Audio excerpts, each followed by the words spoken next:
Welcome in, everybody. It's time for another episode of What's New at the Zoo with Jim Bartoo. And I'm Devon O'Day.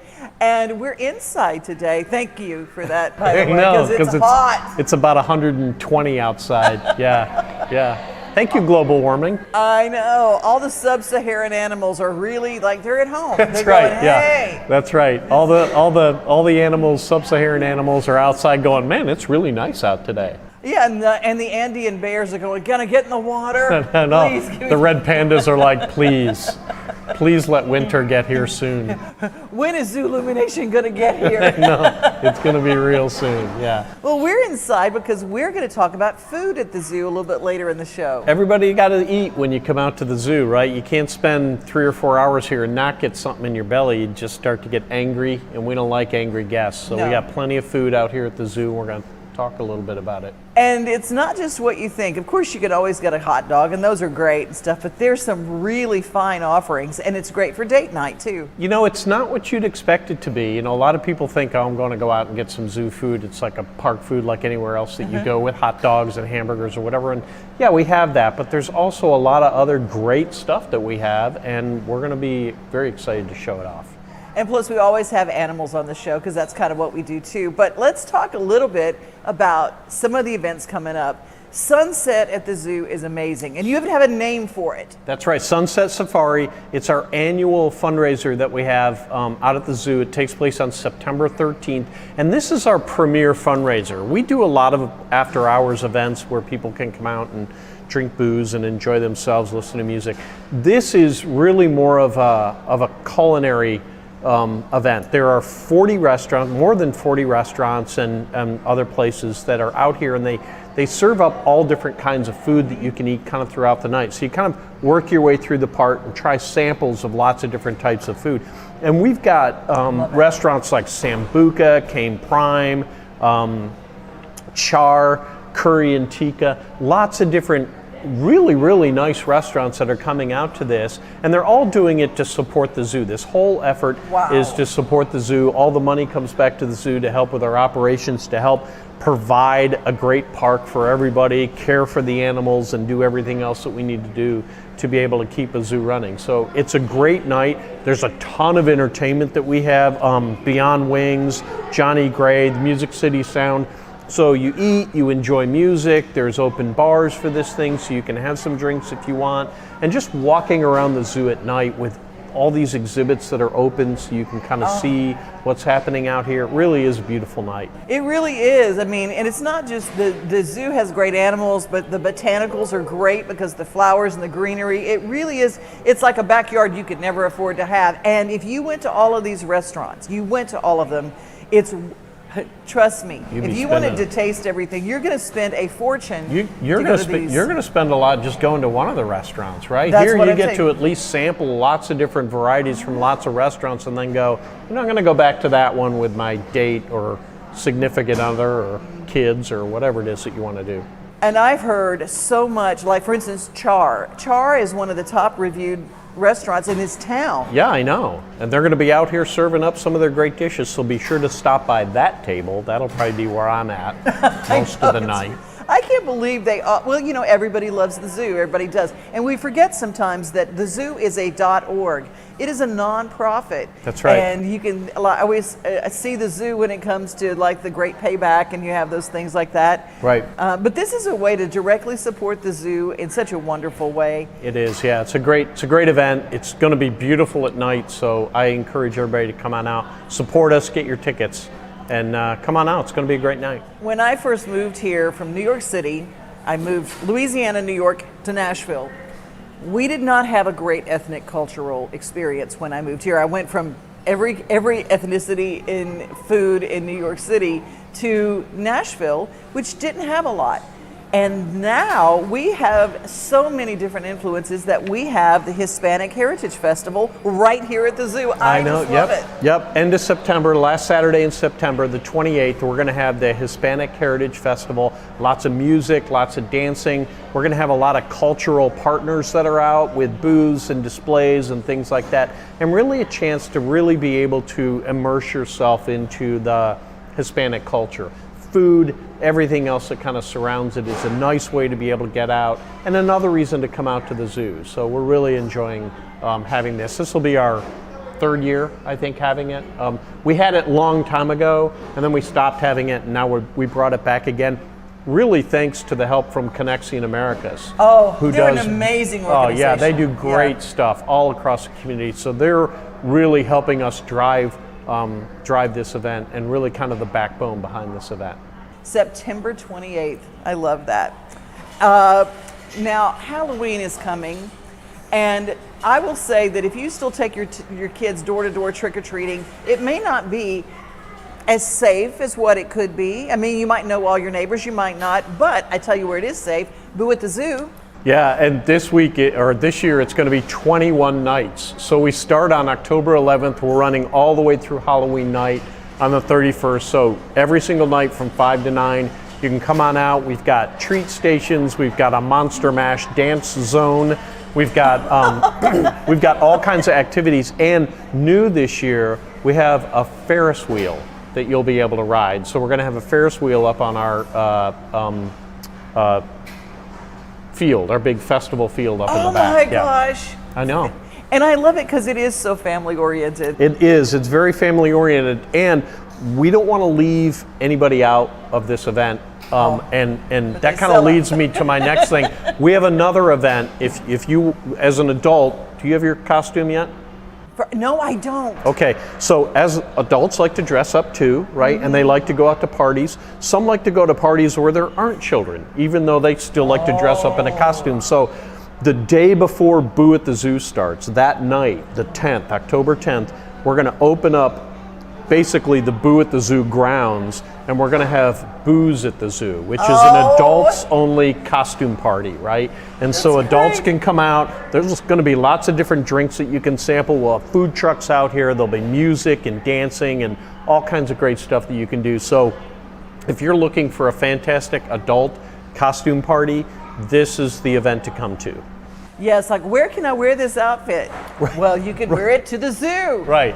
Yeah, you're 27, 28 years old, and you're like, I wish I could still go to a good Halloween party. Well, we've got it right here for you. Are you going to make it scary, Freddie? No, absolutely not. Merry. It's always merry, not scary. Oh, merry, not scary at the Nashville Zoo. To get your tickets, make sure these events almost always sell out. So NashvilleZoo.org. Get your tickets now. Plan ahead. The zoo's always the perfect first date, I might say. All right, when we come back, speaking of dates, we got a food date coming up. We got food coming up. I hope you're hungry, because I know Chef Mike has got all kinds of stuff we're going to get to see. You guys stick around.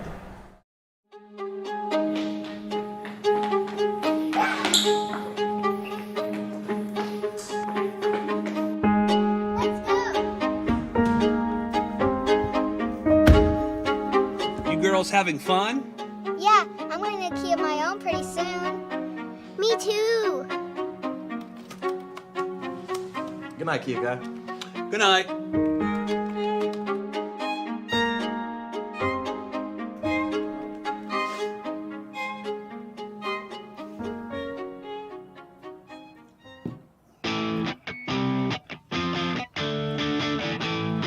Buckle up, Dad.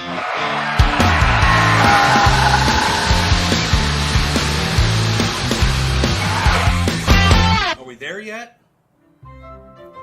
At Kia of Murfreesboro, we're here whether you're ready or not. So Busy Bee is a very close-knit family. We fight just like every family does. We have arguments, but we always come out with a solution to the problems. We don't just fight about what we want, we fight about what customers need. We want to make sure that every customer we go to is more than satisfied. And that doesn't just start whenever we show up at their door. That starts when we show up every day at work. We want to make sure that we are serving our customers to the best of our ability. He shoots and he scores!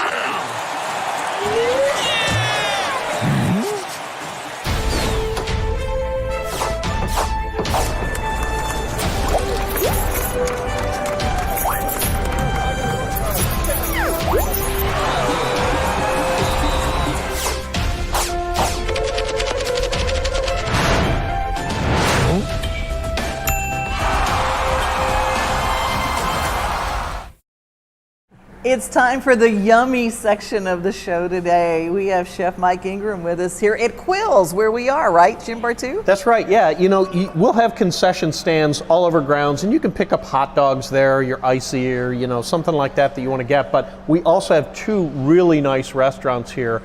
There's the Pizza Kitchen that's a couple doors down here, and then we're inside Quills Cafe today.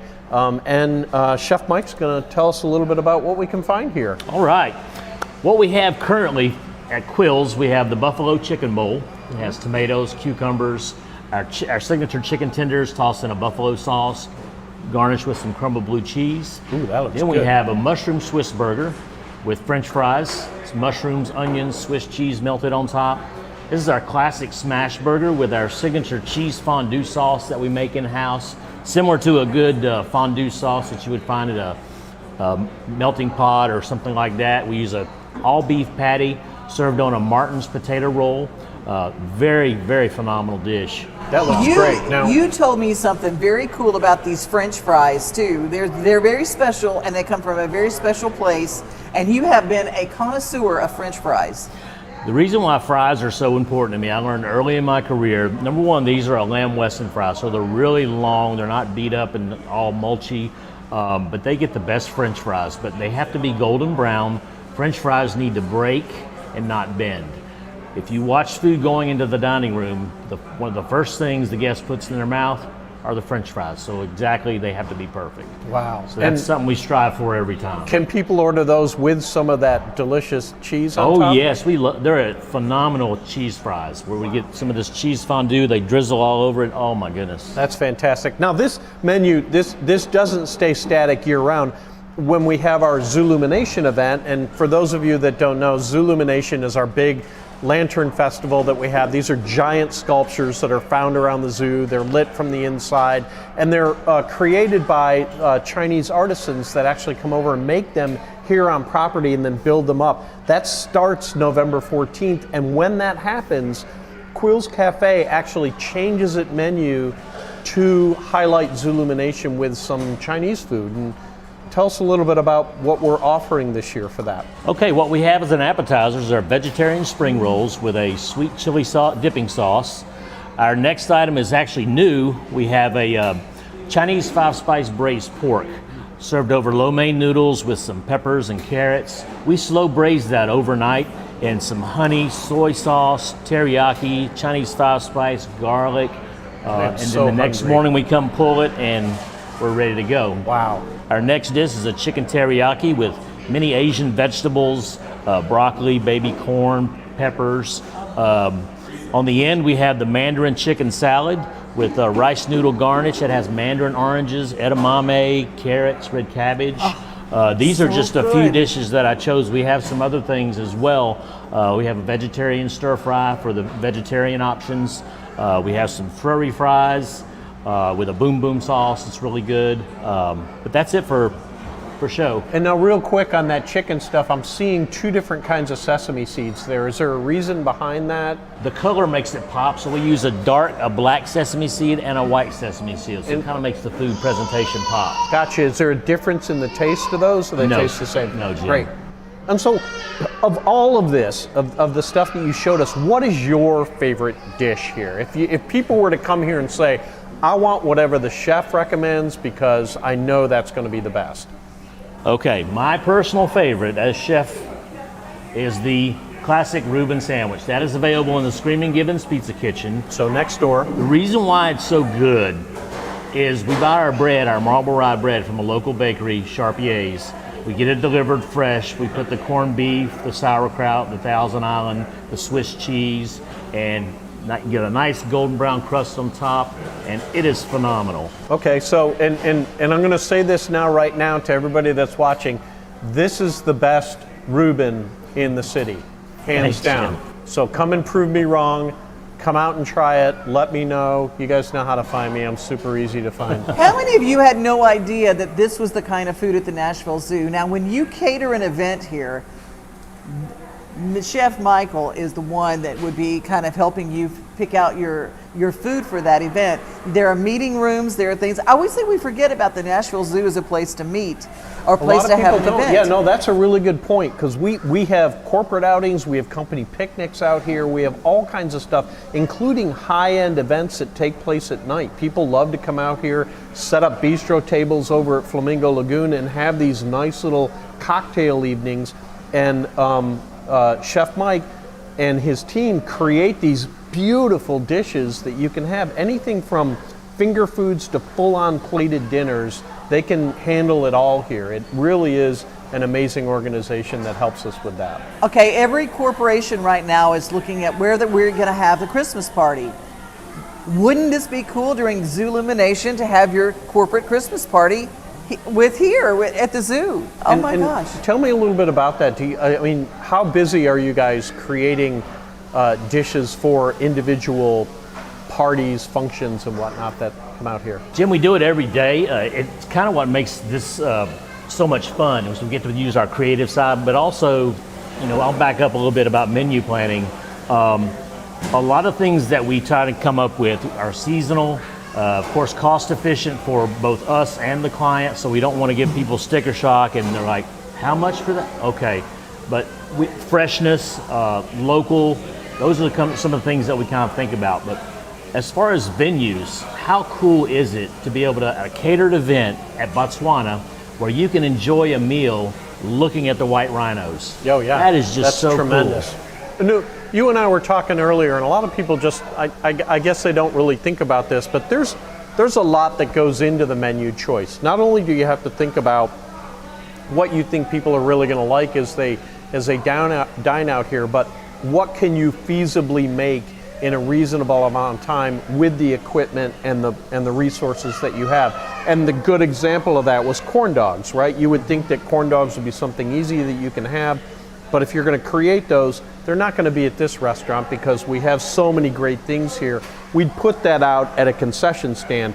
The problem is that we may not have the equipment out there. Tell me a little bit about that. Yes, whenever I'm trying to think of a dish, I'm trying to think as what would a cook experience on the line? Is it going to make them have higher ticket times? Is it going to not produce a quality product, which quality has got to be the best? Yep. You're only as good as your last meal served. Today's a new day. So especially for zoo members, you come here, we need to blow you away every day better than the last time. That is our goal. And efficiency. It needs to, people don't want to wait in line forever when they're ordering. It needs to come quick. They need to be able to put it together, and it needs to be really delicious. Exactly. All right. Fantastic. Thank you. I love all of this. And if you're thinking you're just going to get a run-of-the-mill burger, I'm just the artistry of this mushroom Swiss burger over here. It's just absolutely stunning. If you did not realize this was the kind of food they had at the Nashville Zoo, stop in Quills, or is it the Screamin' Gibbons Pizza Kitchen? Screamin' Gibbons Pizza Kitchen. Just listen for the Screamin' Gibbons, and we're right next door. That's right. Yeah, they're right. That's right. The only restaurant you can find by sound. That's why it's called that. Yeah, that's why it's called that. All right. We'll be back with more at What's New at the Zoo with What's New at the Zoo with Jim Bartoo, and go to NashvilleZoo.org to get your season tickets and your family passes. So Busy Bee is a very close-knit family. We fight just like every family does. We have arguments, but we always come out with a solution to the problems. We don't just fight about what we want, we fight about what customers need. We want to make sure that every customer we go to is more than satisfied. And that doesn't just start whenever we show up at their door, that starts when we show up every day at work. We want to make sure that we are serving our customers to the best of our ability.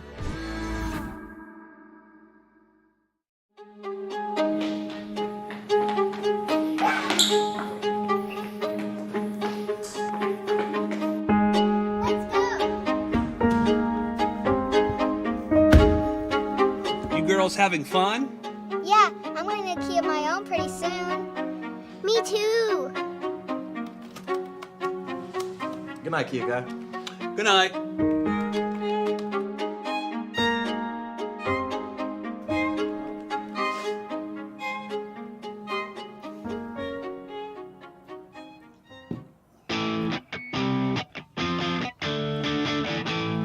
Buckle up, Dad.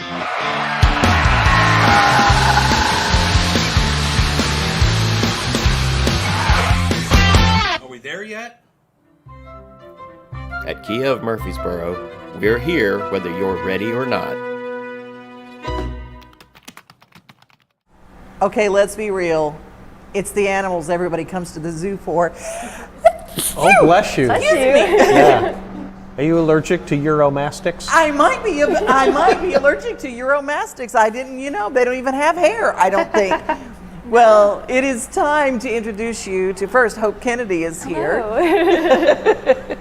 And Jim, this is an Egyptian Euromastic. That's a big word. That's a crossword puzzle word, Euromastics. She's a lizard.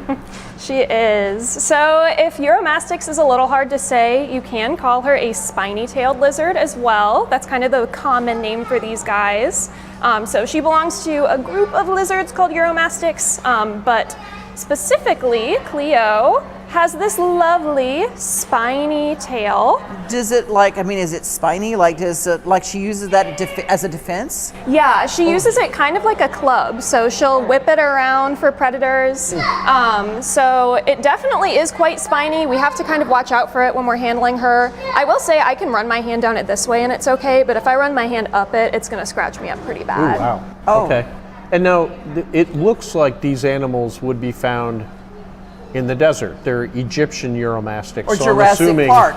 Yeah, I'm assuming like the desert. Is that correct? Or Yeah, that's exactly right. So anywhere in northern and northeastern Africa, as well as the Middle East, they love the sand and also some rocky areas as well, but those Gotcha. arid climates for sure. very arid climates. Now it's about a bazillion degrees outside today. Is the heat something that they're very used to as well? Or are they, because I know that in the desert it can also get very cold at night. Are they very used to those drastic temperature changes? They typically prefer the heat, so they are diurnal animals. So they are awake during the day. They'll kind of absorb as much heat as they can to get them through those colder nights, but they will kind of hunker down into burrows at night. Gotcha.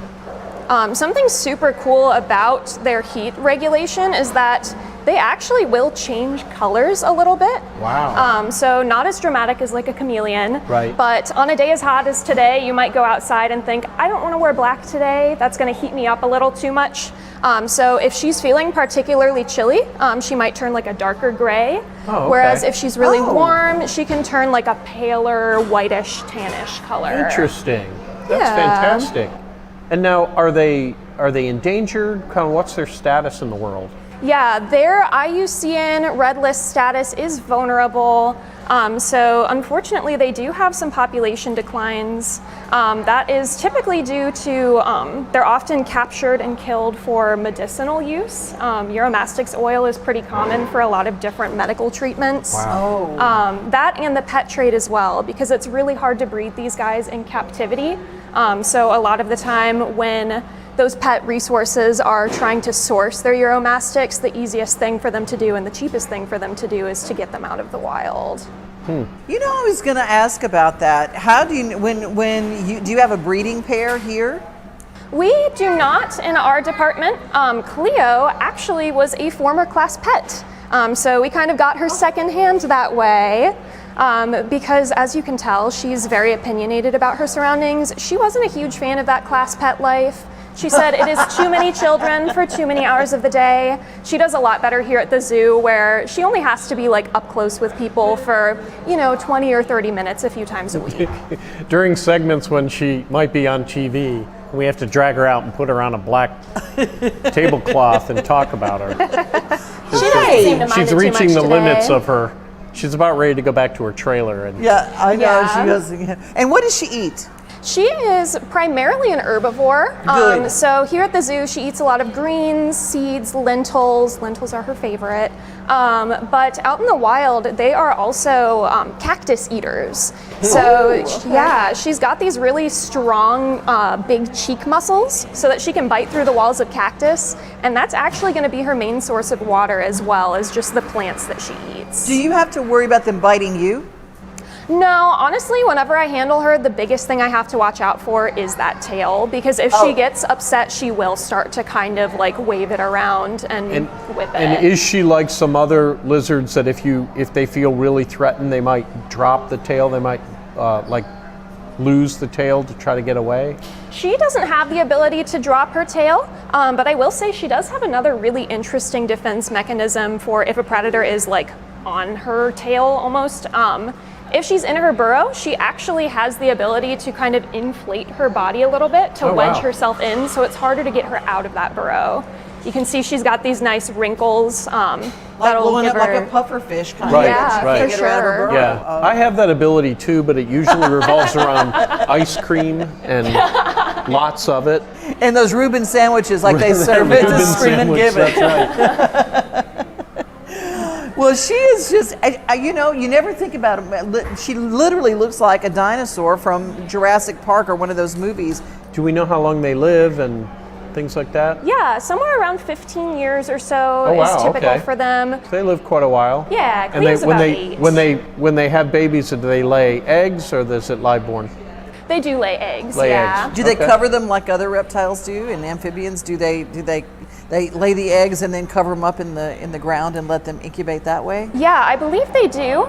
You can see she's got these nice claws, so those allow her to kind of dig through the sand. She can even dig her own burrows if there's not like any good rock structures nearby. So they're very skilled at doing that. It's so interesting how aware she is. She is just every sound, every movement, every light. She's like, I want to see. She's very curious. Now, if people were to come out to the zoo and say, I want to see the Uromastyx, how do they get to do that?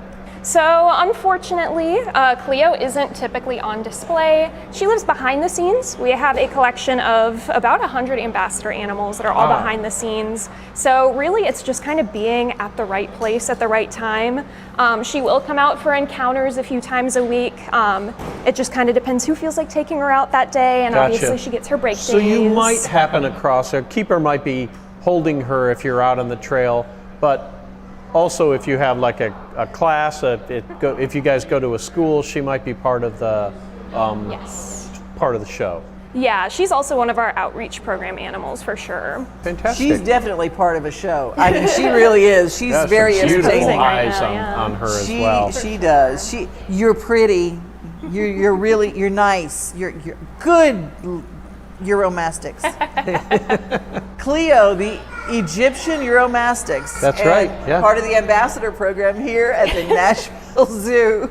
Thank you for bringing her in. Yeah, thanks for having us. Did you like reptiles before you were in this job, or was it something you were drawn to? I was more of a bird girl, but honestly, getting to work with the lizards and snakes has just been so much fun. They're all so like cool and unique individuals.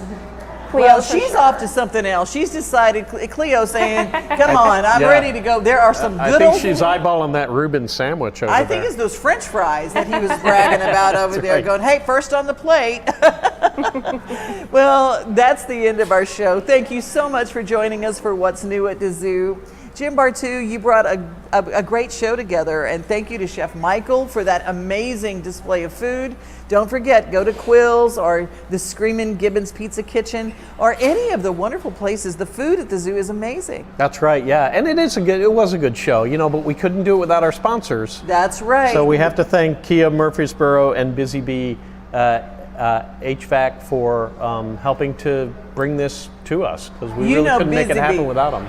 When it's 100 degrees outside, you could be calling Busy Bee. It's a good time to be calling them and making sure that everything works right. I know. Well, thank you again for being here. And don't forget, follow, subscribe, and share to all of our shows here at Main Street Media. Bye.